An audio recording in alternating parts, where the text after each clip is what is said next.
Bonjour Sylviane. Allô, Joanne? Comment ça va aujourd'hui, mon ami? Il fait beau. Hein? La belle température est là, puis remarque que moi, ça n'influence pas tant la température non plus. Je la prends comme elle est, mais ça va bien. Merci. On a besoin de notre énergie positive aujourd'hui puisque notre thème sera le suicide.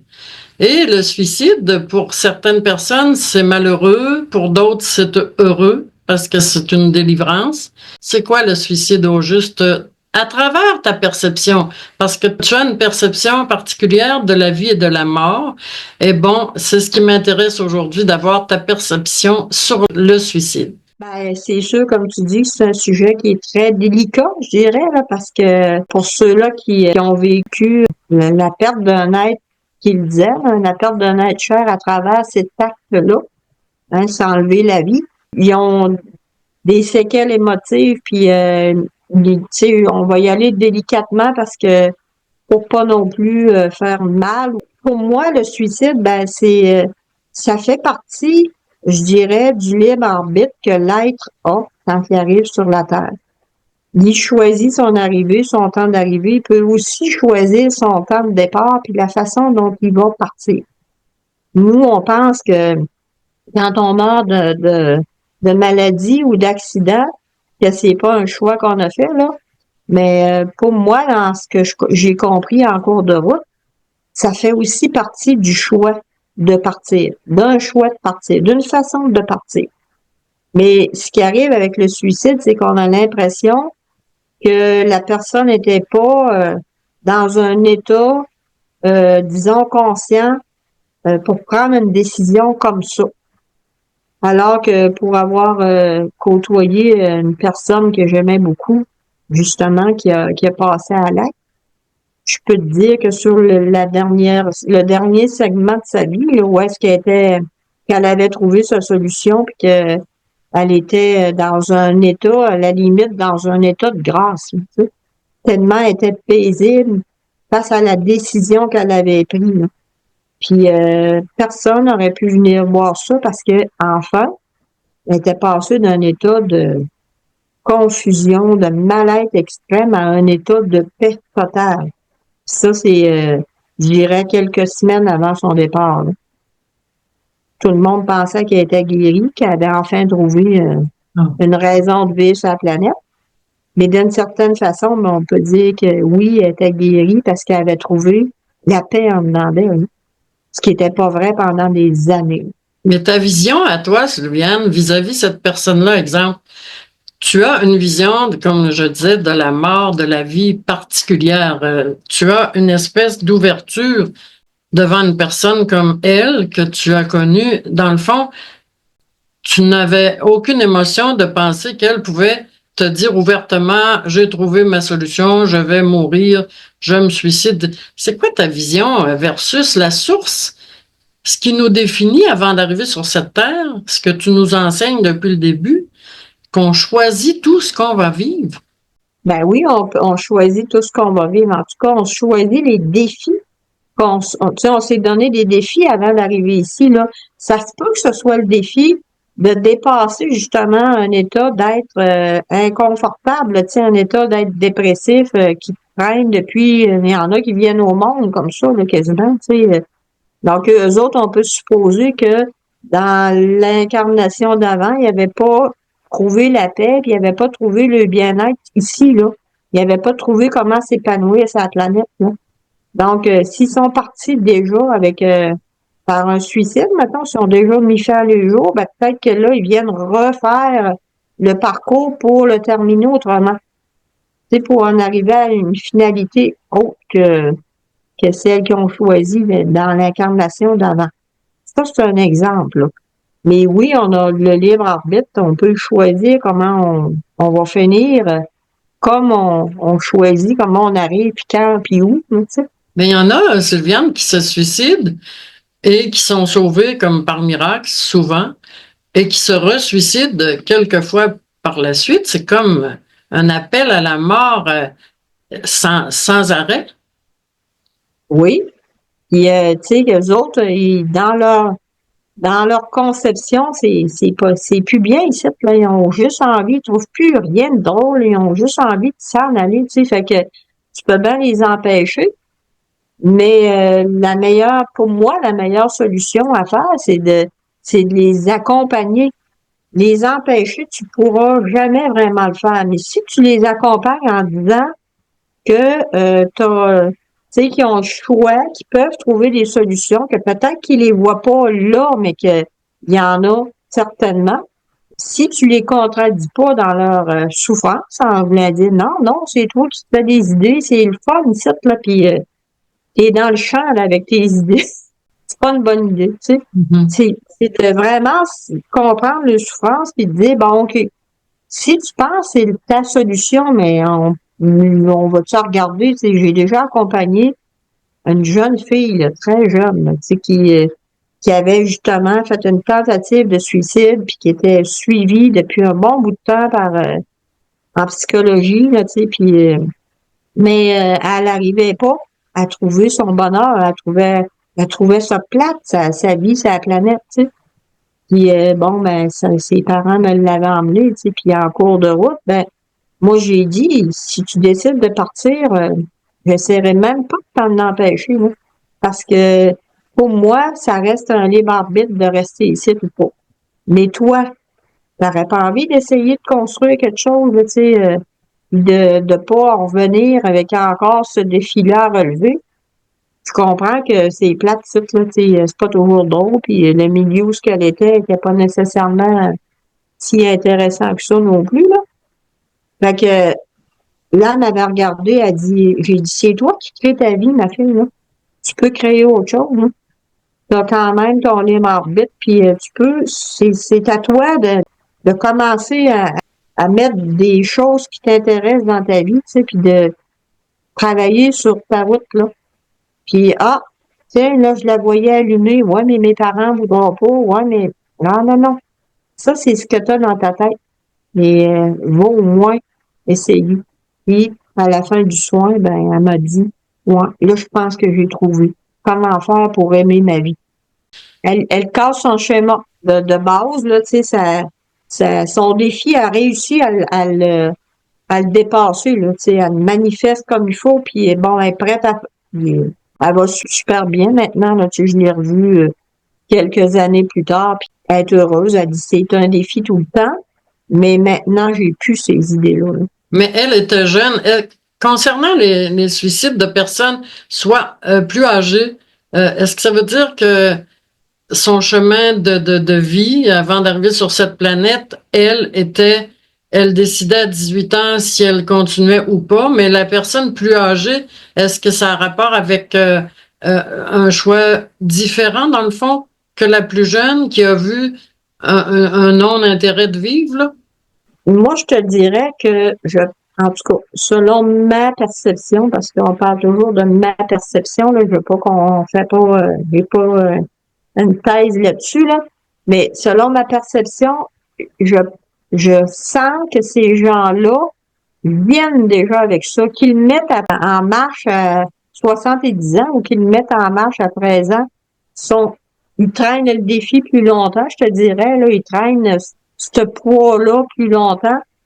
Ils essaient de s'en sortir. Souvent, ils vont déraper dans toutes sortes de choses parce que il faut qu'ils trouvent un confort en quelque part. Fait que ils vont aller vers les drogues, ils vont aller vers toutes ces addictions-là qui les apaisent momentanément, bien entendu, mais en fait, ils cherchent une paix, là. Puis ils essayent de la trouver partout.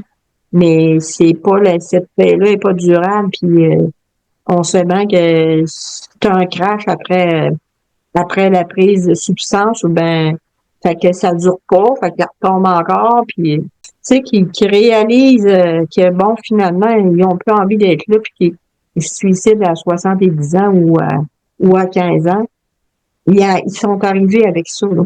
Mais Sylviane, je pense, en t'écoutant justement au nouveau-né qui meurt subitement, est-ce que c'est âme ou sa source qui le rappelle immédiatement dans l'au-delà parce qu'il n'avait pas du tout à mourir, l'enfant. Pourquoi il mourrait, là? Il vient de il commence à vivre, là. Comment tu l'analyses, ça, l'enfant nouveau-né, là, qui meurt subitement? C'est aussi son choix. Pareil comme un avortement, un bébé qui décide de partir à partir du ventre de sa mère, là. C'est aussi un choix qu'il fait de s'en aller. Fait que c'est important, ça, là, de voir que peu importe le temps que tu fais sur la planète, puis, la façon dont tu vas partir, c'est un choix d'âme. C'est un choix d'âme, là, y compris le suicide. Ça paraît pas ça, là, c'est sûr que il y en a qui vont dire ah ben non, il était tourmenté, puis il était pas bien, puis mais Ouais. c'est aussi un choix que tu sois tourmenté ou pas, c'est un choix, là. C'est un choix que tu fais. Pas tout le monde qui est tourmenté qui va s'en aller vers ça. Parce Il y qu'il en a qui vont trouver des solutions. y en a qui donnent des raisons de, bon, une peine d'amour, une dépression, toutes les raisons qu'on peut trouver à l'acte. Ce qui me questionne, ce sont les suicides impulsifs, comme sans raison. Est-ce que ça se peut? Tu sais, c'est sûr qu'il y a toutes sortes d'idées qui se promènent là-dessus, là. Tu sais, il y en a même qui vont dire, bah, ils ont eu des influences négatives dans l'astral, là, tu sais, on entend ça. Moi, je te dirais, j'irais pas vers cette conclusion-là parce que ça laisserait supposer qu'on peut être influencé par toutes sortes de choses. Peut-être que ça peut réconforter certaines personnes ou ben non faire peur à d'autres, là, dire hey, ben voyons, on peut-tu se faire influencer par ça? Mais moi, je pense que ce qu'on appelle l'astral, il est en dedans de nous autres comme n'importe quel autre aspect de la Terre. L'astral, ça, c'est la partie, je te dirais, qui est sombre en chacun. Puis ça se peut que là, il y ait des influences qui viennent, que tu portes encore, tu sais, des mémoires que tu portes encore. Donc, une mémoire qui viendrait t'influencer à dire bon ben là, regarde, c'est assez, là. On quitte. Donne-moi un exemple de ta mémoire. Quelle mémoire? Si personne n'a Ben, écouté nos balados jusqu'à maintenant, il ne comprendra pas de quelle mémoire tu parles, là. OK, ben je parle de tout ce qu'on a vécu. Dans une autre incarnation ou dans celle-ci, là, ça n'a pas d'importance pour moi, mais tout ce qu'on a vécu, ça, c'est ça notre mémoire, finalement. C'est notre bagage, là, tu sais. Bon, ben, ça se peut que, mettons, que dans une autre incarnation, mettons que tu as déjà eu une mémoire comme ça, tu t'es déjà suicidé, puis mon Dieu, tu te souviens que comment tu étais bien avant. Fait que, mais tu sais, à ce moment-là, ben, cette mémoire-là, elle peut se réactiver dans un moment de malaise ou d'un mal-être où ce que t'es vraiment pas bien dans ta vie. Oups, la mémoire part. Bon, ben, regarde, on a la solution. On se suicide. Tu sais. Ouais, ouais. Et là, c'est comme toi qui te parles à toi-même. Ben, c'est pas grave, on va se suicider. Tu sais. On s'en va là-dedans.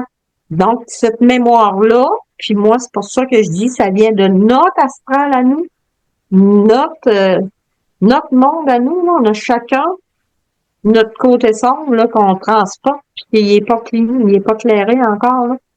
Fait que ça peut influencer nos décisions.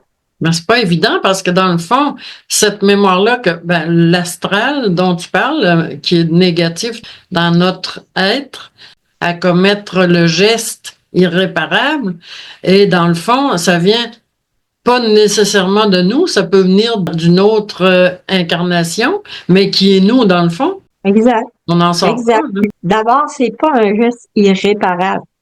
Il est peut-être irréversible au moment où tu le commets, là, mais il est pas irréparable parce que c'est justement ça qu'on a le libre arbitre de revenir puis de changer les choses. Donc, de réparer. C'est que tu le répares dans une vie ou dans un autre, sur un moment ou un autre, tu le répares. Tu as toujours le choix de venir reprendre le défi puis relever le défi. Si tu le vois dans ce sens-là, ben tu vas t'accorder avec bon, c'est pas évident là parce que toi tu perds quelqu'un, tu vas perdre un être cher, tu sais.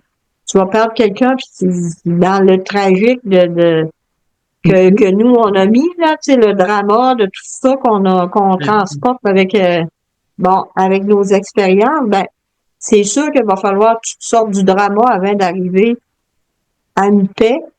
Mais si tu sais que la vie est éternelle, qu'elle continue, puis qu'elle, bon, OK, elle va revenir, tu sais, tu peux au moins être réconforté par ce possible-là, là, tu sais, cette possibilité-là, cette façon de voir les choses, là, que, ben, on est tous dans un libre arbitre, puis on choisit tout, même si c'est pas évident, même si on n'a pas l'air d'avoir choisi. À l'intérieur de toute cette source, il y a quelqu'un, à travers lui, qui vient de se suicider, reviendrait prendre sa place, exemple, comme un ami de la mère qui a tellement de peine, comme une voisine qui comblerait cette perte-là. Est-ce que ça se peut, ça? Ben, moi, je te dirais que j'ai déjà entendu ça, tu sais, Oui. il allait pas nécessairement, la personne, l'aide qui était décédée, là, elle avait encore le pouvoir d'influencer, mettons, l'entourage, et dire, bon, ben, garde, souffler les mots à quelqu'un d'autre pour, ah oui, ça fait du bien parce que ça me rappelle, ou ben non, mais influencer le discours de quelqu'un d'autre, oui. Oui, ça, je l'ai déjà entendu, là. Bon, pas vécu personnellement, mais entendu, par exemple. Que la personne décédée, euh, à travers une autre, donnerait des paroles réconfortantes à dire à la mère pour la Ben, réconforter ou la faire accepter peut-être son décès. c'est d'abord, on voit bien que ça existe parce que quand il y a des médiums qui s'adressent aux personnes décédées, c'est ce qu'ils font, un intermédiaire. Hein? Ça, ça, c'est pas d'aujourd'hui, c'est pas de, ça fait longtemps que ça existe, là, tu sais, la personne qui est décédée qui s'adresse à un médium pour passer un message à son enfant ou à son conjoint ou on sait que ça existe, là. Ça se fait. Bon. Mais est-ce qu'elle peut l'influencer directement sans Mhm. que les autres le sachent? Moi, je crois aussi. Pour un médium, est-ce qu'il y a, comme tu es médium, Sylviane, est-ce qu'il y a une différence à entrer en contact avec une personne suicidée ou une personne de mort qu'on dit naturelle dans le sens maladie, etc.? Selon moi, il n'y a pas de différence, mais ça se peut que ça soit plus dur à contacter parce que ce que moi j'ai entendu par rapport à ça, plus que par mon expérience, ça m'est arrivé de contacter des gens décédés, d'avoir des messages à passer là, par des gens qui étaient décédés pour une autre personne, mettons. Mais c'est pas mon expertise. Là. J'en ai pas fait une longue expertise, là. Mais je sais que pour avoir échangé avec des médiums, que des fois, ils se sentent pas bien. Fait qu'ils vont pas avoir envie de contacter les personnes tant qu'ils se sentiront pas bien. Ils peuvent non pas regretter d'avoir fait ce choix-là, mais regretter de faire de la peine à leurs parents, justement, ou ben à leurs enfants, ou tant qu'ils se sentent pas bien, ils ont comme pas envie nécessairement de communiquer, là. Tu sais, d'où l'importance aussi j'ai envie de dire, de s'apaiser, nous, tu sais, ceux qui restent, là, de s'apaiser pour que ceux qui sont partis puissent s'apaiser aussi, là, tu sais, de devenir en paix avec ça, là, tu sais. C'est ce qui m'amène à dire, c'est quelque chose de penser. Ceux qui préparent un suicide depuis longtemps, là, ils doivent avoir Mhm. une attitude particulière de se dire avant de quitter, je vais tout organiser mon histoire, je vais quitter en amour, en gentillesse, mais il y en a qui quittent de toutes les façons, en bouleversement, en crise. En colère, il y en a qui quittent en colère, tu sais, ils sont fâchés, puis ils l'écrivent dans une lettre avant de partir. Mais le scénario, là, qu'ils vont laisser, peu importe la façon qu'ils partent, le scénario qu'ils vont laisser est utile aux gens qui les entourent. Il n'y a rien de perdu, là. Tu sais, comme je t'expliquais tantôt, tout peut être transcendé ou transmué, là, tu sais. Tout peut être utilisé pour s'élever au-dessus de, hein, pour voir les choses autrement, tu sais. Et ne serait-ce que dire, bon, ben, il faut au moins accepter que c'est son choix, que peut-être que ça s'est fait en douceur, dans le bonheur, ben non, c'est dans une forme de paix ou en colère après la personne qui laisse, puis c'est de ta faute, puis je m'en vais. Puis si je pars, c'est parce que je suis plus bien avec toi, puis je suis plus capable d'endurer ce que tu me fais aider. Ben, la personne qui reste autour, elle a quelque chose à faire avec ça, là. Ça va lui donner le défi de sortir d'une culpabilité ou de sortir d'un scénario X. Il n'y a rien de perdu. Absolument rien. Tout peut servir. Puis ça sert, tu sais, ça va être vraiment plus utile rapidement si je l'utilise tout de suite dans le bon sens. OK, Sylviane, en t'écoutant, il me vient tellement toutes sortes d'idées que j'ai de la misère à canaliser, sauf que je pense justement à celui qui, les crimes passionnels, là, il tue sa femme, son enfant, son chien, puis il se tue par la suite. Qu'est-ce qui arrive dans sa source, lui, quand il revient? C'est-à-dire quand il redevient source, est-ce qu'il y a des pénalités pour ces personnes-là? Les amendes, Moi, ben, plus que tu montes, ben plus ça devient léger, plus que tu es désengorgé de libéré. libérer. Voilà. Mais quand tu t'en rends compte, ben tu vois là, que ça a laissé ça, ça a fait ça, ça a causé ça. Tu peux voir aussi que les personnes que tu as tuées sont pas mortes, là. C'est en amende, tu vas que. Non, ils ont juste leur pénalité, eux autres. Parce que quand tu reprends conscience, c'est toi avec toi-même, là. Tu sais, il n'y a pas un Dieu qui te fait dans ouais, qu'est-ce que t'as fait là, tu sais. C'est pas ça, c'est toi avec toi-même. Ce sera toujours ça. On a entendu toutes sortes de choses là-dedans, là, tu sais. Mais à partir du moment où on sait que on est dans un libre arbitre, hein, ben si tu es dans un libre arbitre, tu l'es tout le temps, là, tu sais. Ça veut dire que tu vas pouvoir analyser toi-même à partir d'une autre conscience, là, à partir d'un autre état de conscience, qu'est-ce que tu as fait? L'autre état de conscience Étant la source, on peut dire, ou étant un état, en tout cas, si t'es pas nécessairement rendu à la source carrément, là, t'es au moins dans un état plus élevé de conscience que quand t'es sur la Terre, qui est, à mon sens, le plus dense. Ils sont mortes au niveau de la Terre, mais oui. sont pas mortes au niveau de la vie. La vie, ça te dit, c'est vivant, ça meurt pas. OK? Sauf que l'histoire qui s'est passée, là, ben, est-ce que j'aurais pu faire autrement? Est-ce que ça va servir? Parce qu'il faut jamais oublier que tout sert. Oui. Même ces crimes-là, ça sert à réveiller l'humanité. Comment on fait pour en arriver là? Sylviane, ceux qui se suicident comme celui qu'on vient de parler, qui tue son chien, son enfant, sa femme et qui se suicide après, est-ce qu'il y a des moules qui peuvent se casser dans la source? Est-ce qu'il faut absolument revenir sur Terre pour casser ce moule-là, d'arrêter d'agir de telle façon, ou ça peut se faire dans l'au-delà aussi? Je pense que ça peut se faire dans l'au-delà. Oui? Je pense que ça peut se faire dans un autre état de conscience, que quand on revient, c'est pas une punition de revenir, c'est un choix, ça aussi. Tu sais. Un choix pour dire, bon, OK, cette fois-ci, m'a essayé de relever ce défi-là, ou ben non, m'a venir réparer quelque chose que j'ai vécu avec ces gens-là, tu sais, que je peux faire autrement, aider à apaiser les êtres qui sont partis comme ça, puis voyons, moi, j'étais pas prête à partir, ou ben, comprends? C'est complexe parce que, tu sais, on peut dire que tout est parfait pour l'utilité de la cause, là, tu sais, de comprendre le libre arbitre, de comprendre comment on peut être perdu là-dedans, puis comment ça peut être difficile des fois de jouer là-dedans, puis de pas se faire prendre au jeu, mettons. L'idée, ben oui, on peut revenir, mais on peut aussi évoluer dans un autre plan. Mais je repense toujours à cette mère dont l'enfant s'est suicidé alors qu'il avait tout. Qu'est-ce qui se passe dans la tête de parents?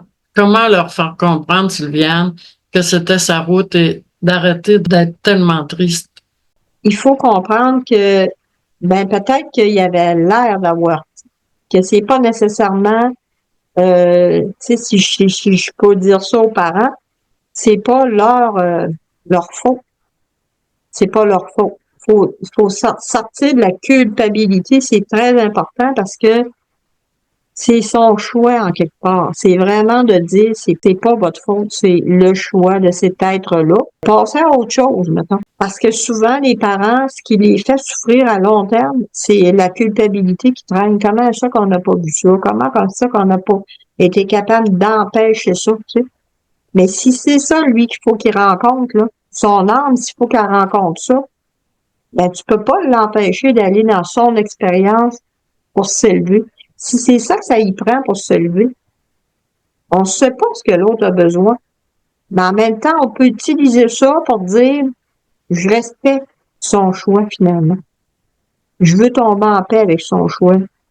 Je veux lui donner pas ma bénédiction, mais au moins, tu sais, tomber en paix avec le choix qu'il a fait, là. Puis après ça, moi, me tomber en paix avec le mien, là, tu sais. Ben, je l'ai accompagné comme parent. J'ai fait de mon mieux avec la conscience que j'avais au moment où je l'ai accompagné, tu sais. Mais on n'est pas tributaire de toutes les décisions que les autres vont prendre, là. Est-ce que tu penses, Sylviane, que l'enfant, est-ce qu'il perçoit encore tout ce que ses parents pensent de lui, toute leur tristesse? Est-ce qu'il est encore en présence dans l'au-delà, avec eux, malgré qu'ils soient plus là? Est-ce que je ne sais pas si ma question est claire, mais tu sais, je me dis, ben, tous nos morts, qui sont morts naturellement, exemple, on pense toujours qu'ils sont là dans nos vies. Mais est-ce qu'on fait bien de les interpeller? Est-ce qu'on fait bien de leur demander leur aide? Première question, c'est est-ce que tu penses qu'ils sont encore là? Ça va dépendre de chacun. Ça Oui. aussi, c'est un libre arbitre là, d'accompagner les êtres qui ont laissé là en arrière, là. Tu sais, c'est un libre arbitre que l'être qui est parti, mettons, et c'est un autre plan, ben d'accompagner ou pas. Des fois, il va attendre parce que la personne n'est pas prête, là. Elle n'est pas prête à leur présence ou ben non, Mhm. sont- parce que ça arrive là, que le monde sont en colère, hein. Fait que Oui. ils sont pas prêts à accueillir la colère. Et eux autres, ils viennent de se libérer de quelque chose. Fait que ils vont prendre un recul, ils vont attendre, puis c'est pas impossible qu'ils les accompagnent. Puis est-ce qu'on doit leur parler? Ben, ils vont nous répondre s'ils sont disponibles. Tu sais, c'est pas je les dérange, puis je vais encore les déranger, mais si on a le goût de répondre, ils vont répondre. Puis s'ils sont disponibles pour ça, puis s'ils sont disposés aussi, là, parce que eux autres aussi ont un cheminement à faire, tu sais. Ben, s'ils sont disposés, ils vont répondre, c'est tout. Moi, Est-ce- ça m'arrive de parler à mes parents, puis de les voir en visualisation, là, tu sais, puis m'encourager même dans ce que je fais, puis mais ça me pop. Va peut-être en même temps que autres, ça les pop, là. Mais c'est pas nécessairement que je vais vers eux autres pour avoir une guidance, tu sais, mais des fois, je dis, bon, ben là, regarde, je m'en vais faire ça, là, un petit coucou, ça ferait correct. Mais s'ils sont là, sont là. S'ils répondent, ils répondent. Puis s'ils répondent pas, c'est pas grave. Faut pas les obliger, maintenant. Faut pas mettre un poids là-dessus, là. Comment tu réagis, toi, Sylviane, quand tu veux communiquer avec quelqu'un suicidé, puis qu'il n'y a pas de réponse, que tu es obligé d'en faire part à la personne qui attend une réponse? Ben, je t'avoue que, comme je te dis, c'est pas mon expertise à moi, là, tu sais, puis j'ai jamais eu à avoir une demande comme ça. Par contre, j'ai déjà eu une personne qui était venue me voir, puis elle voulait donc bien avoir un signe de son conjoint, puis moi, je lui disais, c'est pas mon expérience, mais bon, elle avait remis en doute ma capacité à voir. Quand elle était venue elle était venue vraiment m'aider à me positionner, tu sais. Puis moi, ben, je disais, ben, s'il n'y a pas de réponse, c'est parce qu'il n'est pas intéressé, là. Fait que, ouais, mais c'est peut-être pas parce que c'est peut-être juste parce que t'es pas capable, ben, c'est peut-être parce qu'il est pas intéressé. Oh, Fait oh. que, fait que là, tu sais, pour moi, c'était venu OK. Là, regarde, Mhm. t'as une belle opportunité de te positionner, puis ben, merci la vie. Positionné dans le sens que ce serait pas ton créneau, tu veux dire? Non, de me positionner par rapport à ce que je ressentais en dedans de moi, c'est qu'il était pas prêt, lui, à lui parler. Tu Ok. sais, c'était comme non, regarde, fais ton bout, puis après ça, je reviendrai. Tu sais. Ça doit pas être évident. Quelqu'un qui se fait dire il n'y a pas de réponse en voulant dire il était pas prêt, c'était pas évident. C'était pas évident, mais c'était la belle opportunité pour moi. Fait que quand je dis que tout est parfait, là, que les scénarios sont parfaits pour chacun qui va avoir à côtoyer ce scénario-là ou à utiliser ce scénario-là, ben moi, regarde, j'ai trouvé ça juste magnifique, cette rencontre-là. Là. Sylviane, merci encore de ta grande sagesse. Tu nous simplifies les choses dans toute ta complexité. Thank Comme dit si bien ma chère Renée qui nous suit religieusement. Salut Renée, merci de nous écouter et de tes bonnes critiques. Et Sylviane, je te laisse le mot de la fin sur ce sujet qui est vraiment grand. Oui, c'est un sujet qui est vraiment complexe, je dirais, là. Mais en même temps, tu sais, je pense que ça peut être aussi simple qu'accepter que chacun a un libre arbitre, qu'on n'a pas à interférer dans les choix des autres, là, parce que comme on ne veut pas non plus faire interférer dans nos choix. Fait que ça fait partie aussi du libre arbitre. On peut arriver, on décide d'arriver, on peut décider aussi, tu sais, même si c'est souffrant. Fait que, puis la meilleure façon de sortir de cette souffrance-là, c'est d'accepter ça. Tout simplement. Fait que je vous dis à bientôt.